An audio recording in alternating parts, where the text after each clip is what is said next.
혹시 우리 역사는 패배의 역사다, 이런 생각 해보신 적 있나요? 오늘은 우리가 흔히 아프게만 기억해온 한국 독립운동사를 전혀 다른 시각으로 한번 들여다보려고 합니다. 패배가 아니라 정말 대단했던 용기의 역사로 말이죠. 자, 이 문장 한번 보세요. 한국 민족의 열등감은 우리 독립운동사에 대한 그릇된 이해와 관련되어 있다. 좀 도발적이죠? 우리가 느끼는 어떤 역사적 부끄러움이나 패배감이 사실은 역사를 잘못 알고 있기 때문이라는 거예요. 이게 도대체 무슨 의미일까요? 우리는 흔히 이 시기를 일본에게 나라를 먹혔다고 생각하잖아요. 수동적이고 부끄러운 역사라고요. 그런데 이 자료는 완전히 다르게 봐요. 이건 나라를 잃은 게 아니라 잠시 강도한테 집을 빼앗긴 거라는 거죠. 그리고 그 강도한테 정말 눈부시게 아주 지적으로 용감하게 맞서 싸운 역사라고 말합니다. 관점 자체가 확 다르죠? 자, 그럼 그 이야기의 첫 장을 한번 열어볼까요? 독립운동하면 가장 먼저 떠오르는 사건, 바로 1919년 3.1운동입니다. 우리가 보통 3.1운동하면 태화관에 모인 민족대표 33인을 떠올리잖아요? 그런데 그건 뭐랄까 상징적인 장면이고요. 이 운동을 처음부터 끝까지 기획한 진짜 총감독은 따로 있었다는 겁니다. 바로 몽양 여운형과 그가 이끌던 신한청년당이었어요. 이게 그냥 대한독립 만세 하고 우발적으로 터져나온 게 아니라는 거예요. 여기 보이는 것처럼 정말 치밀한 계획이 있었습니다. 보세요. 첫 번째, 윌슨 대통령 특사를 만나서 국제적인 관심을 끌 불씨를 만들어요. 두 번째, 파리 강화회의에 우리 대표를 보내서 외교 무대에서 목소리를 내죠. 그리고 동시에 세 번째, 국내, 일본, 만주의 사람들을 보내서 자금을 모으고 사람들을 규합합니다. 이 모든 게 딱 맞아떨어지면서 네 번째 단계, 전국적인 만세운동으로 폭발한 거죠. 이건 뭐 거의 한 편의 첩보 영화 같은 작전이었던 겁니다. 자, 그런데 이런 엄청난 계획을 세우려면 뭐가 필요할까요? 바로 활동할 수 있는 베이스 캠프가 필요하겠죠. 안전한 근거지요. 그리고 당시 상하이에 그 기반을 거의 혼자 힘으로 닦아놓은 분이 계셨습니다. 바로 임시정부의 아버지라고 불리는 예관 신규식 선생입니다. 이분이 한 일을 보면 정말 대단합니다. 상하이에 안전한 거점을 만들고 순원 같은 중국 혁명의 거물들과 친분을 쌓고 심지어 학교를 세워서 다음 세대 독립운동가들을 키워내기까지 했어요. 여운형 선생도 이분의 제자였고요. 핵심은 이거예요. 신규식 선생이 이렇게 멍석을 깔아주지 않았다면 대한민국 임시정부는 아마 초반에 그냥 와해됐을지도 모릅니다. 그만큼 결정적인 역할을 한 거죠. 자, 이렇게 치밀한 기획과 튼튼한 기반 위에서 이제 독립운동은 다음 단계로 나아갑니다. 바로 전 세계를 깜짝 놀라게 한 제국을 뒤흔든 저항의 순간들로요. 시간은 흘러 1932년입니다. 일본은 만주를 침공하고 상하이 사변까지 일으키면서 야욕을 노골적으로 드러내고 있었죠. 정말 암울하고 절망적인 상황이었어요. 바로 이 숨막히는 긴장감 속에서 김구 선생이 이끄는 한인 애국단이 정말 대담한 계획을 세웁니다. 그리고 이 역사적인 임무를 맡은 분이 바로 윤봉길 의사입니다. 우리가 흔히 윤봉길 의사에 대해 약간의 오해를 하고 있어요. 그냥 시골에서 올라온 평범한 청년이 의협심에 폭탄을 던진 걸로요. 하지만 전혀 그렇지 않습니다.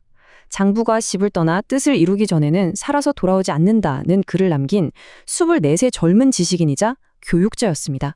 자신의 신념이 아주 뚜렷했던 거죠. 그리고 그 결과는 정말 어마어마했습니다. 당시 중국의 최고 지도자였던 장제스가 이런 말을 남겼죠. 중국군 100만 명이 해내지 못한 일을 조선 청년 한 사람이 해냈다.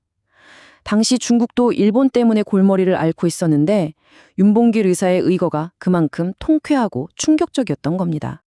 이 의거가 일본 제국에 준 충격은 이 숫자가 보여줍니다. 60만 냥. 이게 당시 김구 선생 목에 걸린 현상금이에요. 상상이 가시나요?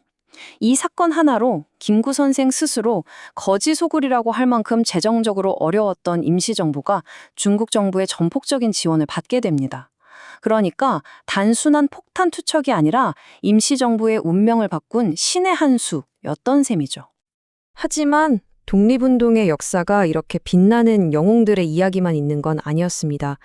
그 이면에는 정말 가슴 아픈 배신과 갈등의 눈물도 있었죠. 이 자료에서는 그걸 황포강의 눈물이라고 표현합니다. 정말 믿기 힘든 이야기들이에요.